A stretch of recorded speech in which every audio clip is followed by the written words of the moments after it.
Good morning to everybody tapping in. If you know me, I know I was coming live about this topic. I just sat back the last couple of days to see how everything played out. First thing I want to say, good morning to everybody who be tapping in. And to all my followers and listeners who are a fan of me doing the morning convos. I want to thank y'all and appreciate y'all for always tapping in, whether if it's a random day or if it's consistent. But this morning, we're going to talk about something important. So the main topic of the day was this Kanye West shit.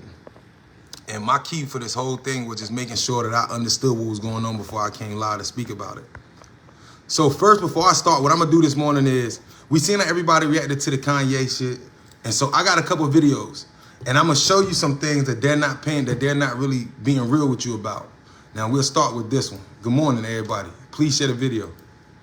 Mark Zuckerberg has just revealed that from now on, people will have legs in the metaverse. Yeah, and I, for one, am truly excited for what this means. Because first you get legs, then you will get feet. Pretty soon, you'll be able to walk out of the metaverse and go literally anywhere else. In climate news, New Zealand has just announced a plan to fight methane emissions by taxing cows for their burps. And this is how much billionaires are winning in the world. Even cows are getting taxed before them. And by the way, even if you support this general idea to try and slow climate change, you have to admit, if you were a cow, good morning, Rick, you'd be pretty pissed about this. We're going to skip up a little bit. Let's skip up. Punched his teammate in the face during practice. Green has announced that he will be taking some time off, which is a great reminder for everyone. Do not punch your coworkers unless you want some extra vacation time. All right, let's move on to some of the biggest stories of the day, which for some reason all involve racism. Yeah, I don't know if you guys have ever heard of racism, but it's a pretty hot thing these days. And by these days, I mean the last 1,000 years. Now, for some reason, it seemed like everyone was extra racist this weekend. I don't know. Maybe because it was like a 3-day weekend, you know, people had a little more time to kick back and work on their racism. Whatever it was, it almost seemed like people were competing to see who could be the most racist. So, let's dive in to all the competition for a segment we call The Amazing Racism.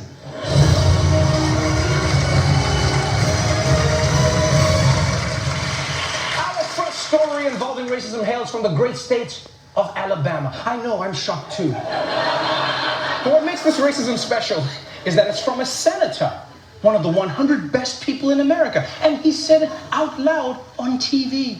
Senator Tommy Tuberville of Alabama is facing a significant backlash from major civil rights groups for comments he made at a Trump rally over the weekend. Senator Tuberville called out Democrats as being pro-crime. He also suggested that people who want reparations for ancestral slavery are to blame for the crime. The Democratic Party, they have a majority. They could stop this crime today. They want crime. They want crime because they want to take over what you got. They want to control what you have. They want reparation because they think the people that do the crime are owed that. Bullshit. Yo, bro, bold as shit. He said black people want reparations and the Democrats want reparations because they're the criminals. And it's bullshit. Now, one thing I understand about America that a lot of people don't understand about America is that I don't feel no difference about a racist white person than I do a racist person, what we call racism from any culture, whether black, white, whatever. But in some sense, some things I expect in America. Like, if I meet a white boy from Alabama and he say this to me, I expect that he feels this way because he come from Alabama. They could stop this crime today. They want crime. They want crime because they want to take over what you got. They want to control what you have. They want reparation because they think the people that do the crime are owed that. Bullshit. They are not owed that. Bullshit. Black people don't get no damn reparations. They're criminals. Oh yeah, you tell them, Tommy. That thing you just made up right now about reparations is bullshit. We can't have that fake thing happening. Woo! I gotta say, people, I've heard racists say all kinds of things. I've heard them say that black people are criminals, and I've heard them say that reparations are reverse racism, but it takes a true racism innovator to combine both ideas at the same time. Yeah, this is like the stuffed crust pizza of racism. Because I knew you could have crust, and I knew that you could have cheese, but I didn't know that you could put the cheese inside the crust that's holding the rest of the cheese. Because now the crust is holding the cheese at the same time. That's genius! Now I'm giving y'all this funny one first, because where we going, this shit ain't gonna be funny. So I figured I'll lighten y'all up before I dig in. Now, if you're confused by what this man is saying, congratulations. It means you're sane. But his point is that Democrats want black people to do crime because that's basically reparations which the Democrats believe they deserve. And there are just two things I can think of off the top of my head. One, how does this argument explain black people who steal things from other black people? Because then who's reparating who? And secondly, how is this man going to stand on stage and imply that all criminals are black? Huh? That is disgusting.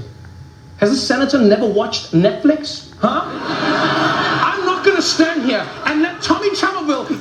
Real shit, because, yo, on some real shit this morning, I'm starting light before I go in tonight, because today where I'm going, I ain't playing no games, so I'm going to start light and funny. We're going to have a good laugh at first.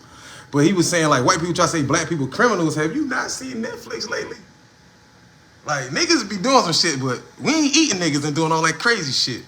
Erase all these white people's contributions. This is the real racism, my friends. Trying to make it seem like white people can't do crime. How dare you? White people do crime just like anybody. These guys gonna make it seem like, well, all my white friends in here, you can do the crime. You hear me?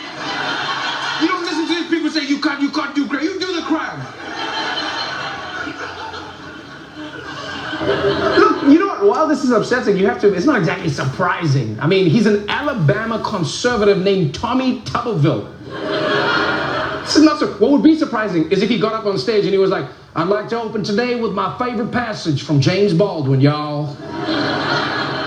So, that's our first story, and I hope you warmed up, because this next one is a little more unexpected, and it takes place in liberal LA.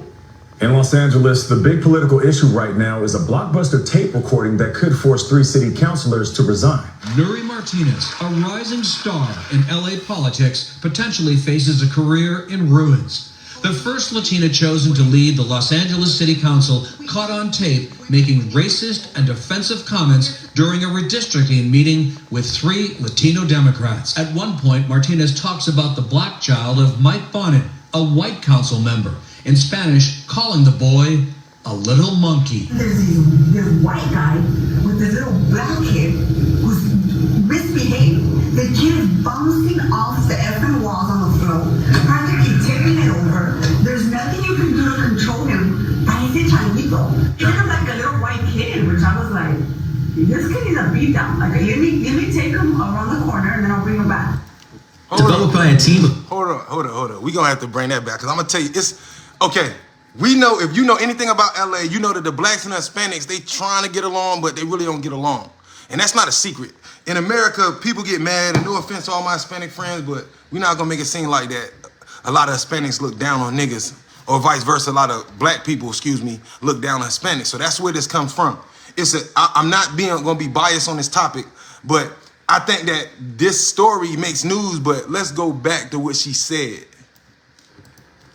Cause okay, she said, and there's this white guy with this little black kid who's misbehaved. The kid is bouncing off the effing walls, which is the fucking walls, and on the float, practically tipping it over. There's nothing you can do to control him, right? That's what she said. And then her next statement was, they're raising him like he's a little white kid. See, we need to put all of this in perspective ourselves. She's saying that, I guess they was at the pool or something, and he was out of control and couldn't nobody tell him what to do. I don't care if you white or black or whatever color you is. Your kid's out of control and we out in public, I be feeling like how she felt the first time. Now, the monkey statement, that's personal.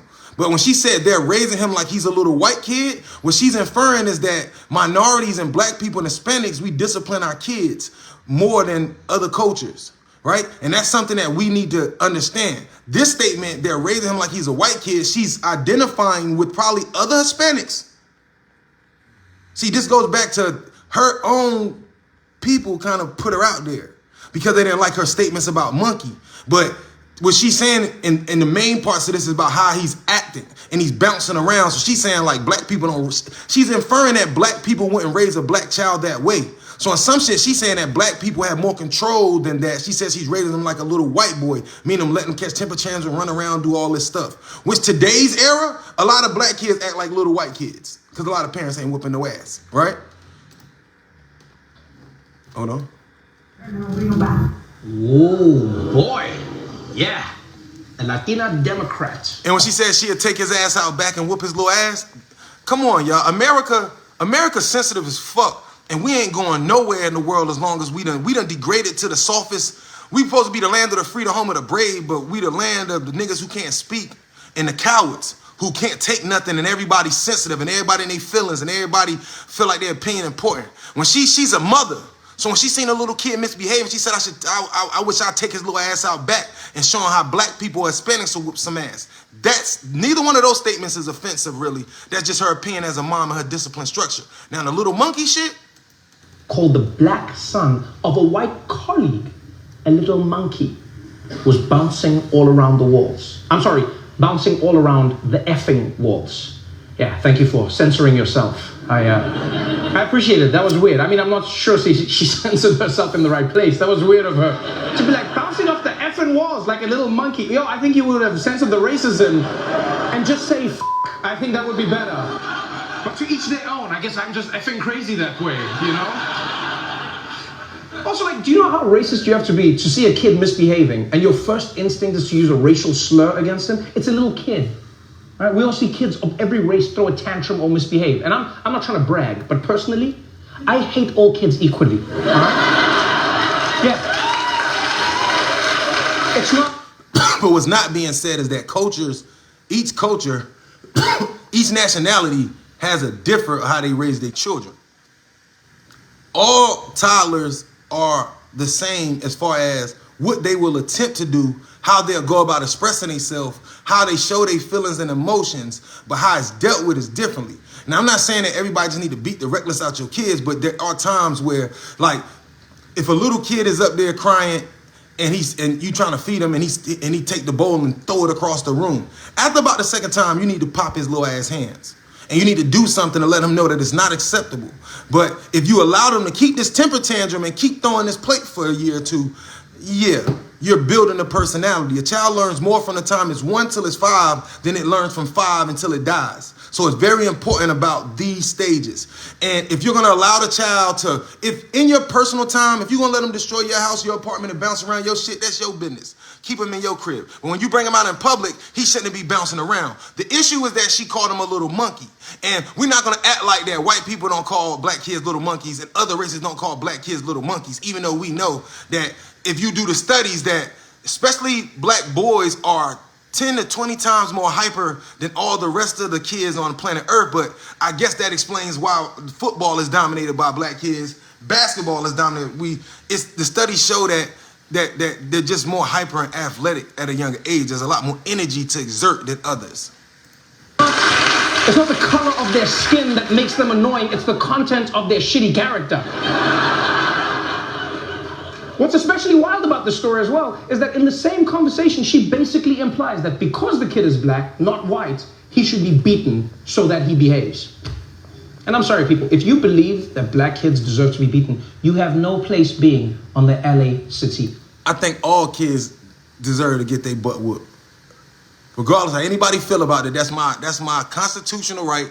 That's my right. So ain't no arguments, but I think all kids need to be disciplined to some form. I don't think that all black kids need their ass whipped because they black. But I think all children, regardless of nationality, creed, where they come from, what planet they come from, all children need discipline. They need to be put in time out. They need to be popped. Sometimes if they do extreme crime, they need their ass whooped. If they doing little shit, they need to be popped and put in time out. But either way, to not chastise a child for being bad, there's nothing good about it. Because if you're not going to whoop and discipline, when he gets older, how does he know boundaries?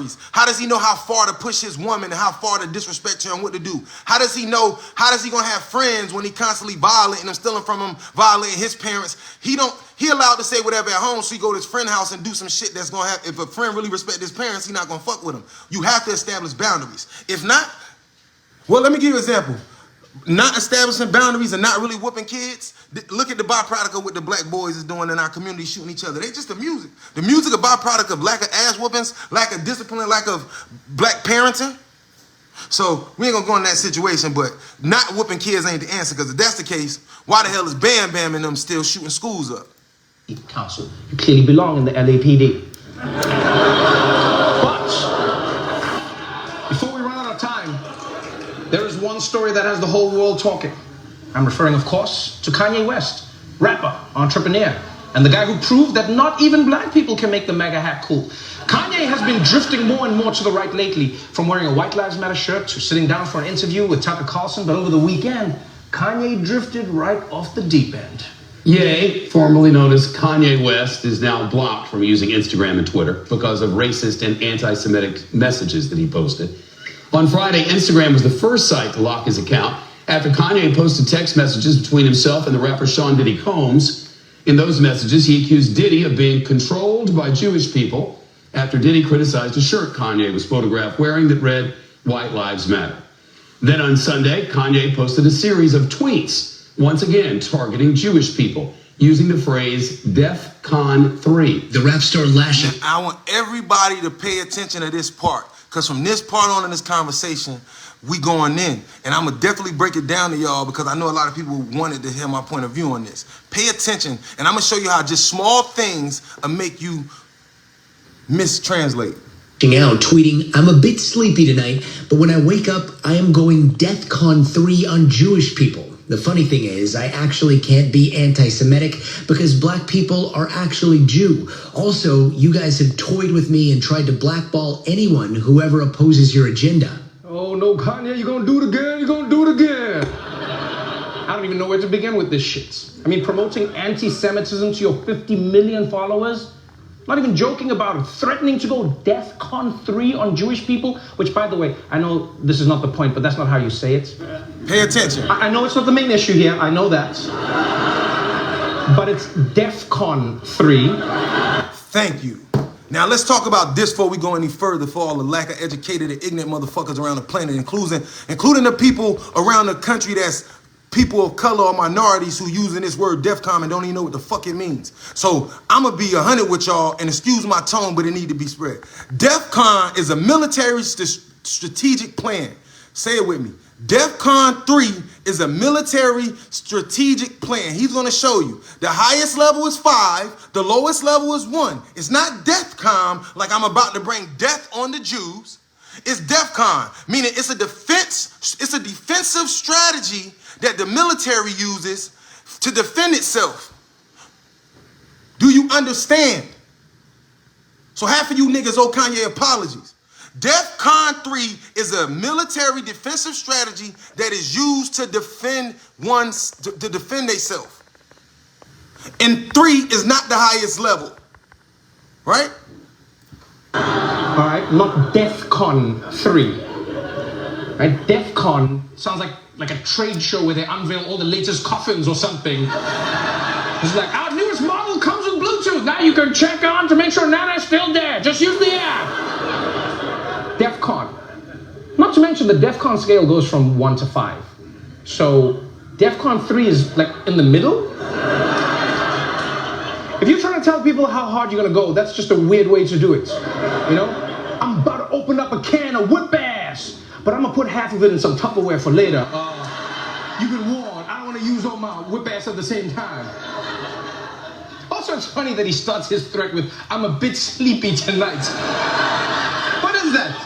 That's how you know that they're making this story out of bullshit. He said, "I'm a bit sleepy tonight." No black man on planet Earth gonna start off saying I'm sleepy. When I wake up, I'm going DEFCON 3, meaning I'm going to defend myself and do whatever it takes to get those Jewish people that run Hollywood. But remember, hold up, because nobody's saying this. When black people commit crime or when blacks get in trouble, they say black people are violent. Remember the senator earlier, we criminals. But any other race on planet Earth, if a section of them do something, like if we say, I don't want to, they'll get mad at me for saying it, but fuck it. If I say, hey, all of the Europeans are thieves and da-da-da-da, right? then everybody will get outlashed on black people, especially a black man, and say, oh, well, you have no right to put that on all of us, but they've been doing that shit to us the whole time. Tell me, I don't remember a time being a black male in society that I wasn't judged like I was everybody else. And another thing, when we speak about these things, this whole Jewish statement, for the record, a black man can't be anti-Semitic, right? And it's funny that the reason why I know our people are asleep, because the word Semitic,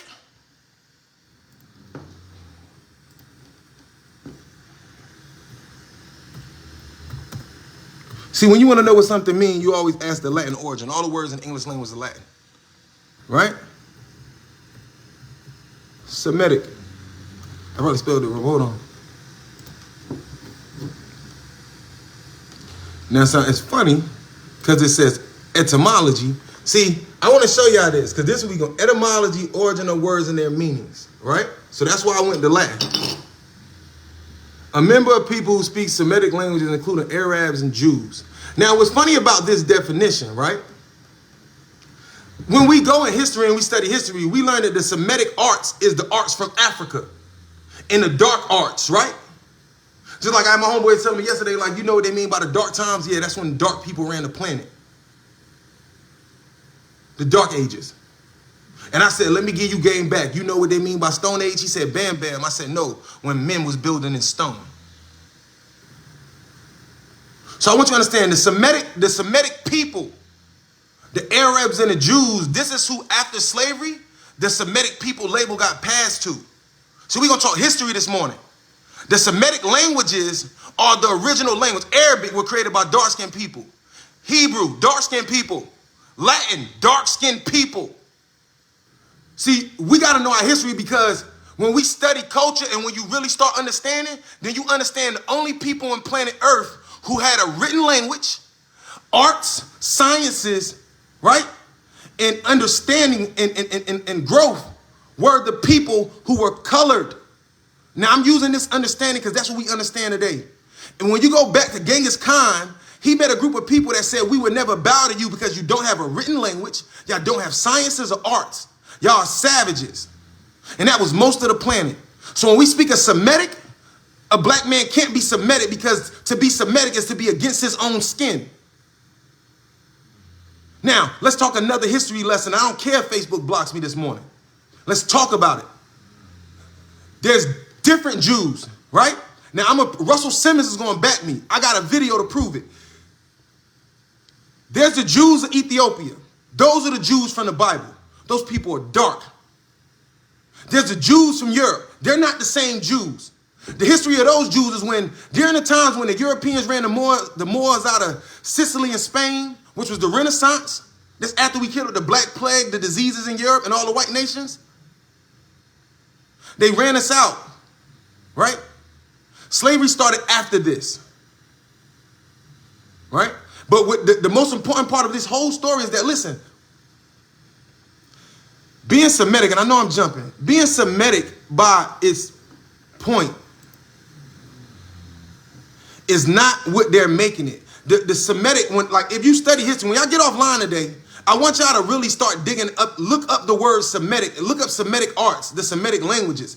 And when you see them, do the origin of the people who made these paintings and who drew these pictures and who created these languages.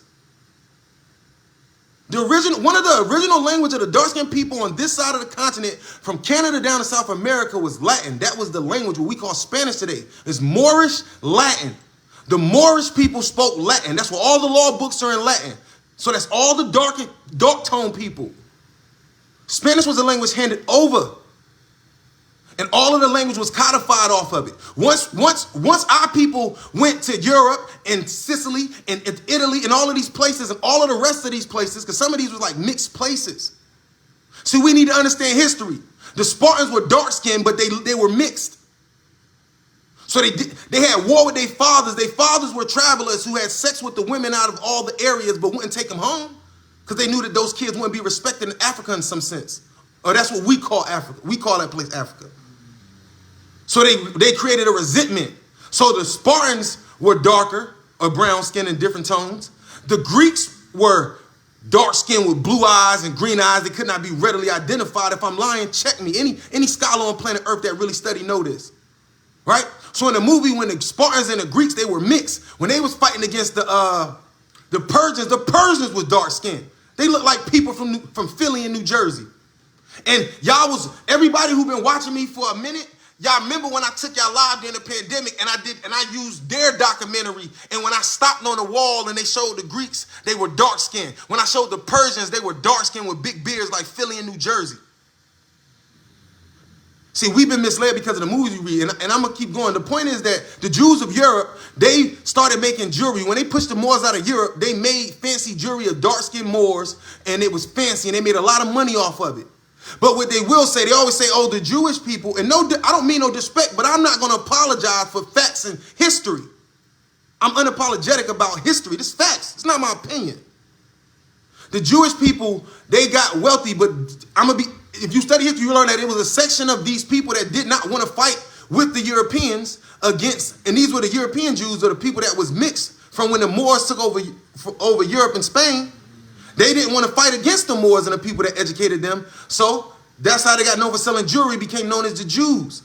But what they're not telling you is that this same wealth, when Queen Elizabeth started taking over African continents, who did she get her money from? The Jews. So I ain't got contracts. They can't ban nothing they didn't create with me. Right? The Jews of Europe are not the Jews from Ethiopia in the Bible.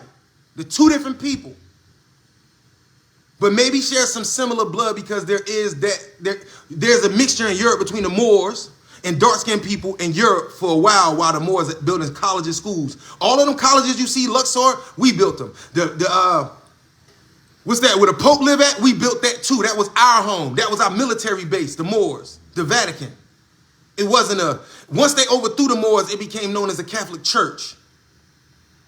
But it was an Islamic temple before that. For the record. Right? So I want to explain to y'all why we need to wake up and we need to start fucking reading. I spent years talking about this. That's why it touched me personally, because everybody not going to go this in depth. So take the Jews while you can. Now, they say the Jews marched with us when we was in segregation. They did. Some of them died with us. They did. But it doesn't hide the fact that the money from the slave trade came from the Jews and not the Jews from Africa, because they were the ones being taken. These same Jews are connected to the Jews in Germany. I want y'all to pay attention. See, these are stories. All of the stories go together, but in school, they're not going to educate y'all this way. So the Jews, these same Jews that they took the money from, that mean that Europe owed them that money. At the same time, Hitler, he said that in less than 200 years, if we allow the Jewish people to stay in Germany, they're going to change the complexion of, meaning that the white blood that's in Germany is going to be tampered and dirty.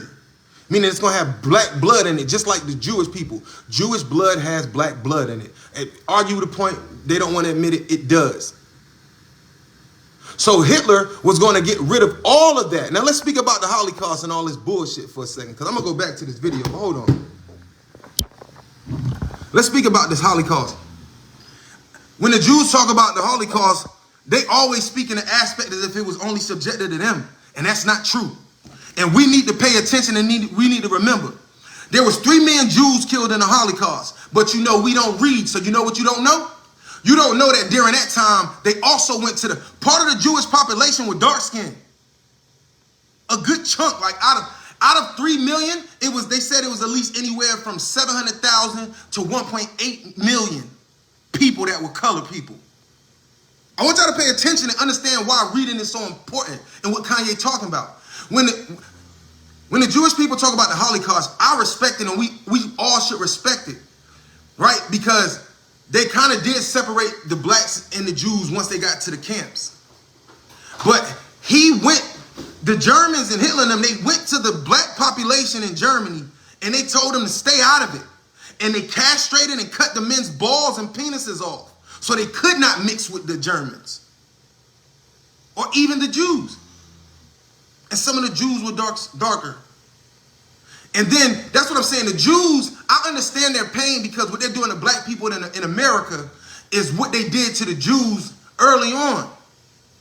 They took their money and then they started making movies, and the Germans made movies about the Jews being criminals. Like how our music, and all our music is criminals. All our movies, we thugs, we criminals. They did this to the Jews at the beginning. See, the Holocaust didn't just happen overnight.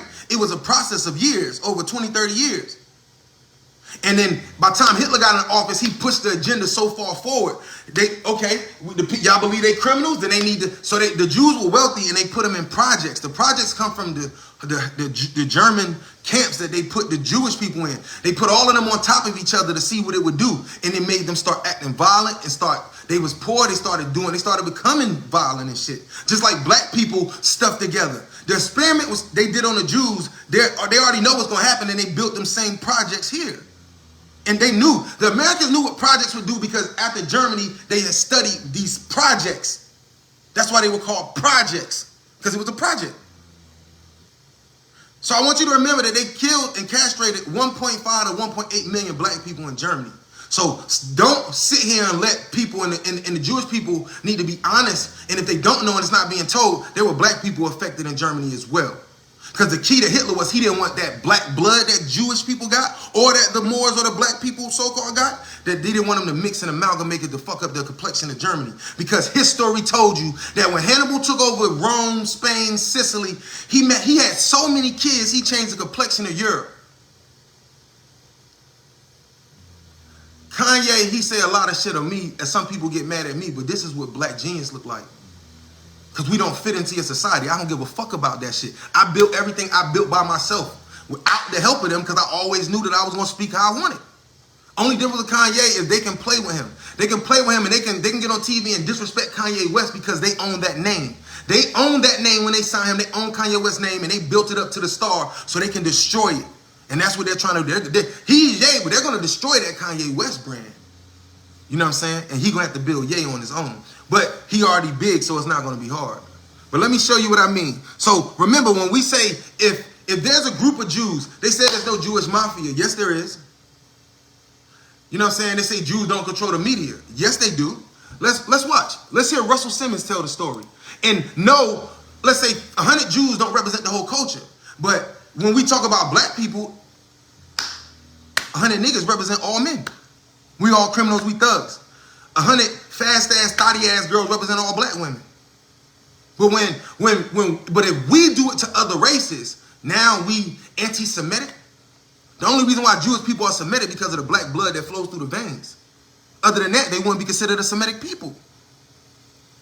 To be Semitic is to be of this origin. If you study history and keep digging, go read books about the Semitic people, you're going to realize we're talking about black folks, or what we call black folks. Now let's talk about Russell Simmons right now. Let's hear his story. Because I had all these Jews, and they put me in the business. I put Jay-Z in business with some Russian Jews versus the Syrians. But I put him in business. I put Nelly in business with a Syrian Jew, Ruby Azrak, and he and them, they did $100 million one year. They must have done $500 million in gross. Huge company. It was called, what the fuck was Nelly's clothing company called? He reacts to Kanye's Green Check interview. With my commentary at the end, I'm profit.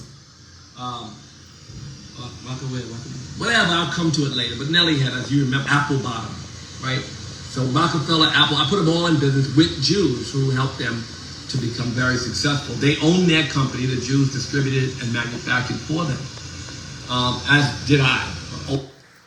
Let's pause.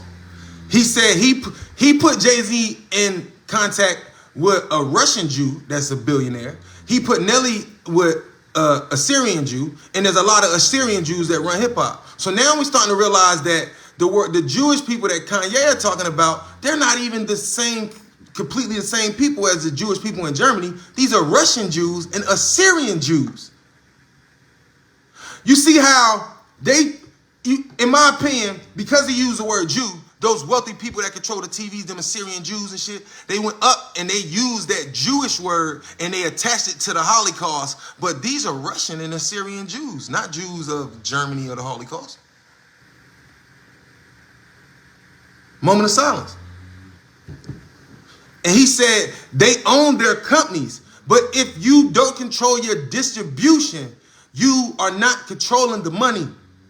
If I sell 4 million pair of jeans, they're telling me I sold 4 million. They could have sold 15. The distribution and how making things move around the planet, that's the real money.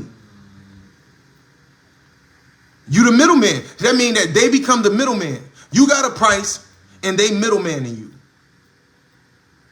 And then remember, in Kanye's deal, in all his deals, he probably didn't know about that clause to where even though all they had to do, they probably were selling other versions of the same jeans and then he can't sue them for it. Own Fat Farm and Jews distributed and manufactured for me. Fat Farm. So that was my, and then one time I can tell you a great story how all the buildings, every building on 125th Street, owned by Jews, all by Syrian Jews too. So it's kind of interesting. The little families in Ocean Parkway owned all the real estate. Why did they own the real estate? Because blacks couldn't afford it and WASP didn't want to own it. Similar to when I was a kid and the Jews owned some of the candy stores and the grocery stores. And so why did Jews in our business? Because the WASP didn't want to be and the blacks couldn't afford it again. So from a business standpoint, we should... So he's saying WASP, but he's saying white people, in my opinion. I'm just telling y'all. He's saying, how did they get all this land and all these businesses? Well, we going back now. Now Russell's talking history. Russell's saying that, mind you, he's letting you know that these Jews are Assyrian and Russian and other country Jews. He's saying, how did they come into business? They came into business because at the time, after like segregation, first of all, a lot of them properties we couldn't buy even if we had the money, because during the time when we had the money, we was banned out of it. And after they destroyed a lot of our capital, Black Wall Street, taking a lot of shit, blowing shit up, burning shit, killing leaders, the Jews seen the opening where they bought the stores and it was profitable for them. The whites didn't want the shit. They didn't want to own the stores in the black community. So it was an open door policy for anybody. And just so happened the Jews took the opportunity. The same opportunities that the Arabs are taking today. Now the Jewish people don't own as many of the stores. I guess maybe the big stores, but like the gas stations and stuff like that. Now it's the Arabs because the blacks still don't have the money to own it. So anybody can come here and take advantage on a black community. So anybody can come over here and function as who got money can buy grocery stores and sell to us because we don't have it for ourselves. Should see them. They got their hands dirty. Even in banking, they got their hands dirty. Money was dirty. With Amazon ads, you're... Listen, Russell, who can argue this point? This is coming from Russell Simmons. And for the record, I think Russell dropped Kanye just because he was like, you know, his business partners in Def Jam are Jewish. The same people he talking about. So, but I can tell he understands. So all of this is this. I want everybody, please share this video. It's one of the deepest videos of the year. Why are the Jews so close to us? They're in businesses that we are in, businesses that the WASP didn't like or didn't want, and then they ended up being the #1 empowerment group for us in those businesses. I was going to tell you about the buildings on 125th Street. 125th Street, every building was owned by a Syrian Jew, everything. So Dr. J's, Jimmy J's, and S&D's, and all the clothing stores, because that was the fashion revolution. You know, so many fashion brands and so much black fashion and black distribution of ideas, but they were all through Syrian Jews retail. So one guy says, a Syrian tells me, yo, let's buy this building. How much? I don't know. I didn't do it, but I could have. It said, what are we going to do with it? We're going to call it black owned. But your cousin lives next door. Your cousin owns the store, our competitor next door. If we buy the building, we'll be competing with your cousin. It's just business. But he wanted to yell black owned from that. That was a fact. We wanted to have a black owned store in the midst of all the Syrian owned stores. And we would have used race as a race card because, of course, 125th Street, it should be black owned. Now let's stop there. Russell made a point, but at the same time of making his point, he made a point, but I'm gonna make a point off his point to show about look at it from two different angles. Russ is saying that they was willing to have this store, and his friend came in who like, bro, let's buy this store together. It's a Syrian Jew. Let's get this store. And he like, why would we buy a store right next to your brother when we think competition? He's saying the Jewish people, they looking like, what you talking about? Only people that think about competing with each other on that level is blacks. We always trying to outdo each other. But to the Jewish people and other people, they don't care. My brother on this store, my cousin, my friend on this store, we all on the same street. We all getting money. We don't care. Right after they buy from you, they gonna come get something to eat from me. You know what I'm saying? Or they buy from you. So that's a jewel that we got to pick up on. That was a jewel. And that competing in business shouldn't be like that. You know what I'm saying? We can be competitive as artists, but, you know, we should still be able to laugh about it, get to it, and make music and push the culture forward. And the side note was he was trying to make the point to me that, oh, well, they're not really that bad. He was trying to get a black-owned store, and he wanted to own it with me, and we was gonna play the black card just so we can get black business. So that's manipulating the public, nigga, because it's not black-owned.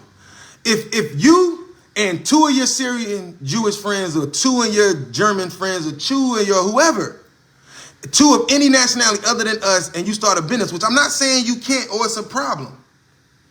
But if you start a business and it's 3 of y'all and you the only black man and you put black-owned business, that's fraud. Because the black man he could be either, because a lot of times, let's say be 5 owners, the black man own 50% and the rest of them own like more than he does. But if it's not black-owned, black-owned means owned from ground up from us. Just like a lot of their businesses, they have a lot of businesses established that's by themselves. It's still an opportunity on our people. Now, whether if you want to look at it as predatorial or if you want to look at it as helping, I'll leave that up to you, because everybody got their own opinion today. But in my personal opinion, which is, like I say, is my right, is that I still think it's predatorial because it's still an opportunity to make money. But at least with them, they're willing to make it with you.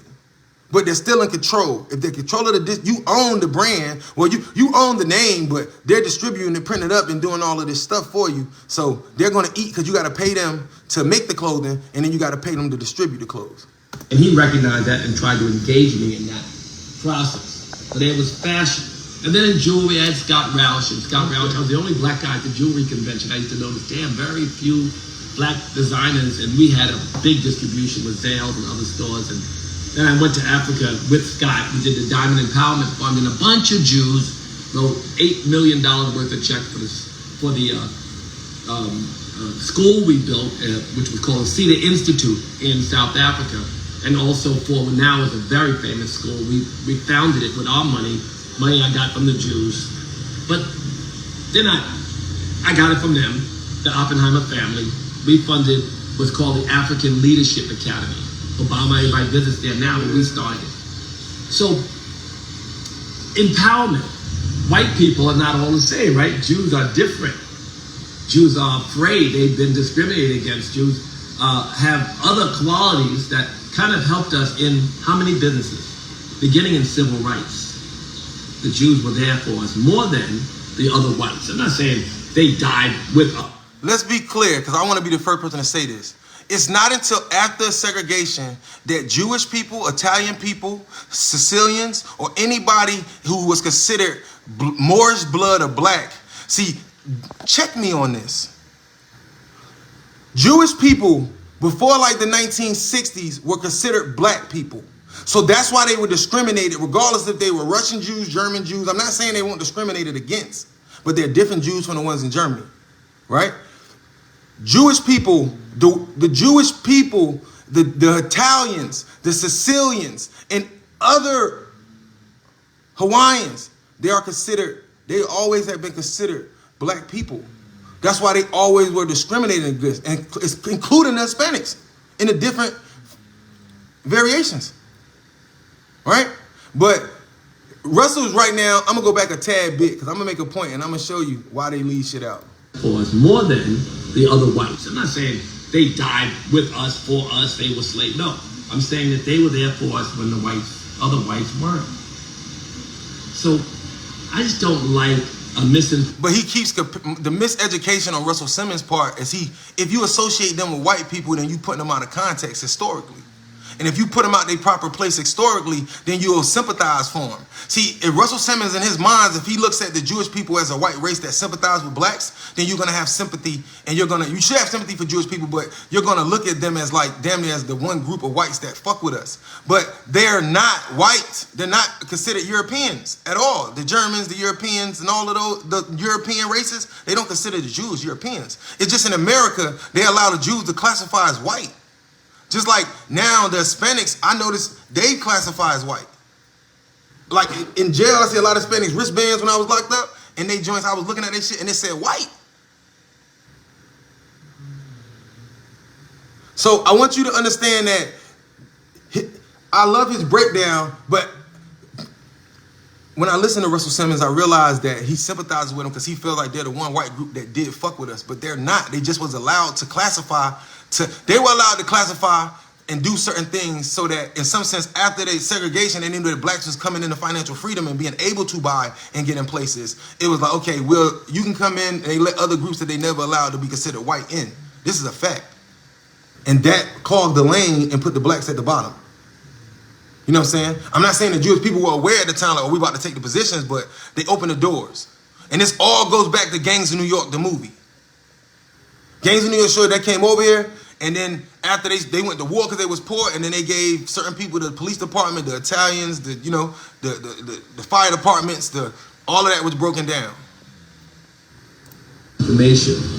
I just want to share my experience. Because not only film, I was one of the first. And I say again, they did march with us through slavery, but always remember that if you do your research, that if you find out where did the Europeans get the money to do the slave trade and to do a lot of the dirt they did, they borrowed it from the Jews. Blacks. My name was on Nutty Professor as producer. I didn't ride a go-kart. I wasn't an actor. I wasn't, necessary. But I was a producer. I rode the go-kart around on the set on Nutty Professor. And how did I get to become the first, if not the very first, black producer of a $70 million movie that was, not considered a black movie? I did that partnership with a Jew. So, what Minister Farrakhan likes to say, look at them. Look how they empower each other. Look how of course they're going to be angry you fuck with Israel. That's one of their favorite pet peeves. And of course, if you threaten So this is my question, and I mean this respectfully. How does because this is how they consider historically. How would the lighter skinned Jews, so these are the Russian Jews, the Syrian Jews, these are, if you look around the world, the people in power are all of the paler skin of those people. So the paler skin Iraqians run it. So with the Saudi Arabia, the pale skin Saudis, those are the ones in power. So in some sense, they're like the whites. If you pay attention, they would be considered like the Europeans. Because if you go over there and talk politics with them, that's what they would call it. They're like the Europeans of Saudi Arabia. Or if you say the Jews, the light skinned Jews and the white Jews say don't fuck with Israel. But last time I checked, Israel was in Africa.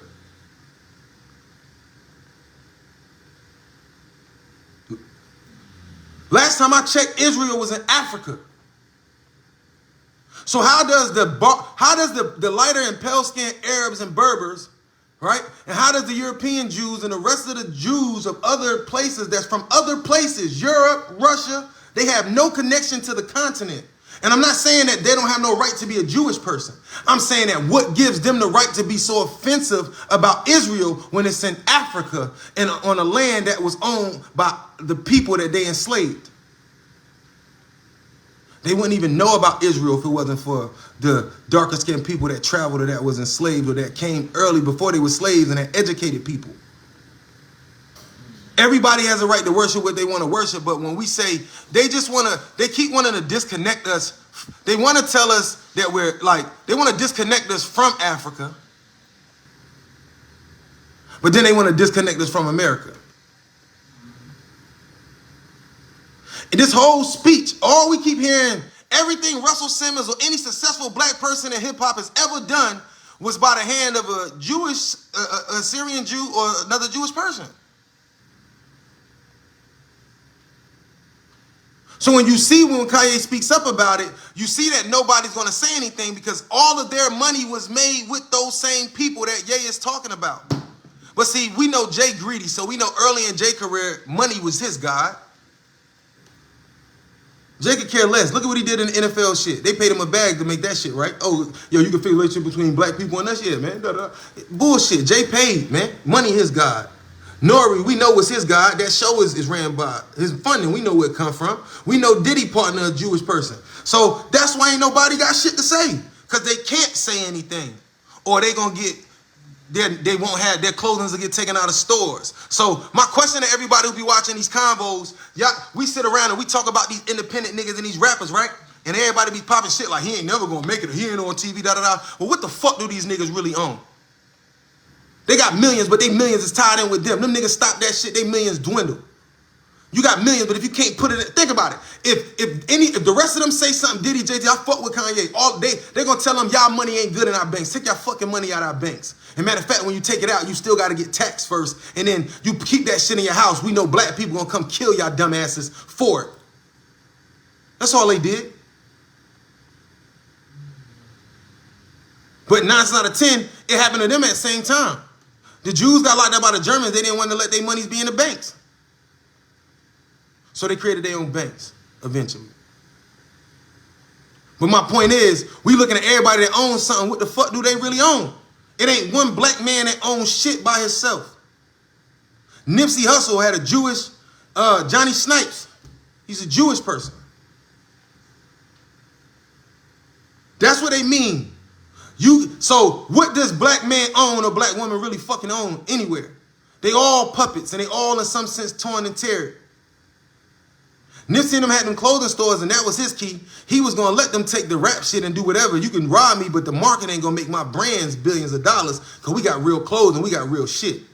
And when they realized that, in my opinion, that Nipsey was gonna make way more money than them on every end, you know what I'm saying?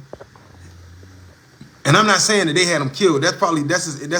But we do need to realize that this whole murder shit, death clause, this is their practice. They own the company that this death clause is in. So when we look at Jay, I don't look at him like y'all look at him. Y'all look at him as this mogul tycoon. He only made it because he had tied to all of these Russian Jews and these billionaires like the Barclays Center. He owned like 3% of that, which is a lot. And when you're talking about $1 billion, you know what I'm saying? 3% of $1 billion is more than what niggas ever seen, like Jay said. But you're being used. Your face made Brooklyn Arena something that everybody wanted to be a part of. The stars, niggas wanted to play there. But he's making, for every dollar, he make 97 cents. You make 3 cents. You still a nigga. Safety, after having been through what they've been through, then of course they will be like pit bulls. I mean, I say they, I don't mean the collective. I mean parts of the collective, right? Because I mean everybody. When I say the Jews, I don't mean every Jew. Many Jews don't care about Israel, but a great number do. And so if you attack Israel, they'll say you're attacking them, and maybe that's misinformation too, but because you can love the Jews and not like Israel's policy. And the thing crazy about Israel is from ISIS. Ra is the sun god of Africa, right? And El is holy. So it's the same thing, like some people say, if you look at Elohims in Islam, or, you know, you got Mikael, Michael the archangel, right? These L's are prevalent. In the Moorish practice, there's 5 names, Daybay, El, Il Ali. Malcolm's name was El Malik Shabazz. All of these things, it's not so complex. But when they talk about black people, we don't make them watch their mouth that fucking way. That's what I'm mad about. We should be able to speak as freely as them. It's a lot of statements that they say about a collective of us, which is just the same. So if they don't want to be identified with that, then they need to be more in control of the wealthies that's above them. And they need to be more of a collective about what they're doing. You can't say if the people who control the money in your society, who got the opportunity in society, are doing a bunch of fucked up deeds and blackballing black men and controlling everything, the music, the acting, the sports, and all of this shit, then you, as a whole, y'all are responsible. Just like how, as a whole, even though all black people aren't shooting and killing and drilling and all black girls ain't out here stripping and being hoes, but in perception, the masses of us in perception do it, but we are responsible for what's going on in our community. Because regardless of what's on TV, we have taken no control of it. The Jews are where the wasp let them be. They don't control everything. He keeps saying WASP. That's the whites, the white people, the wealthy. That's why I guess he say the WASP, the wealthy, the 1%. You know what I'm saying? And if you don't know what that is, it's a documentary. Look it up. But the 1% has more money than the 99%. And the 1% makes majority of the choices for the world. Control. And that's really our experience and reality. And what they let them control, whether it's parts of the music business, parts of the film business, well, the film business, Jews were there. And, you know, largely, we have made great gains lately. And, of course, no one is there to advocate only for the black community or for the black community. But we've made good gains. But I do say that I have nothing but experiences of empowerment in film, television, fashion. Oh, Rush Card, 51% owned by a black, 50.1% owned by a black man. It was a black bank, a black empowerment bank that underwrote the Million Family March. My partner is David Rosenberg, my lifelong friend and partner, another Jew. I'm still my lifelong friend and partner. So, you know, if we talk about our oppressors, or if we talk about, let's get a little further than what's in front of. And what I think that was being exposed is that a lot of these wealthy Jews are homosexuals, right? So they're saying, like, when you dig, you find out that they're saying that a lot of these guys in power, they're like gay men. So what are they making these rappers do and all of this stuff in the behind? Because they say it's not, Hollywood is the front. What we see on TV is the front. But the underbelly of it is where all of the sideways and that shit. And that's where this comes from, that culture. And this is what they're talking about being blackballed and, you know, shit that's going on in music and sports and all of this shit. And I think y'all should know that. And let's see the bigger picture. Let's not blame any group, but blame a mentality and infrastructure. Let's blame things that we can work together. Because when Russell say that's my friend and life partner, I mean, I think we all know that Russell Simmons is gay. And it's not an attack on him. And I'm not attacking gay people, but I'm just showing you, like, the language. Sometimes I hear language and we got to listen to language. You know what I'm saying? I'm never going to call a man my life partner. To change, attacking individuals or communities may not be our way out. I've been the chairman of the Foundation for Ethnic Understanding for 25 years before I stepped down after being scandalized. And what I did was bring people together. And this blog and this statement I'm making is meant to bring people together, to look to empower each other, and to really look deeper into who we are blaming for our current situation. And can we not blame, but be like the Jewish community and come together and empower each other?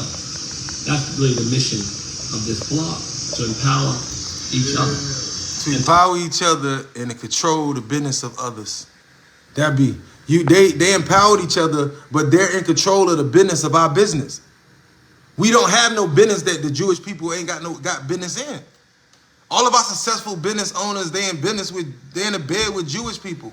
Yeah, they might own the business, but that's like owning a company and the brand and design is only like 1/3 or 1/4 for the whole company. Whoever distributes and whoever makes and distributes your shit and houses the shit, that's where your material is. So, I ain't even gonna hold y'all this morning. BH.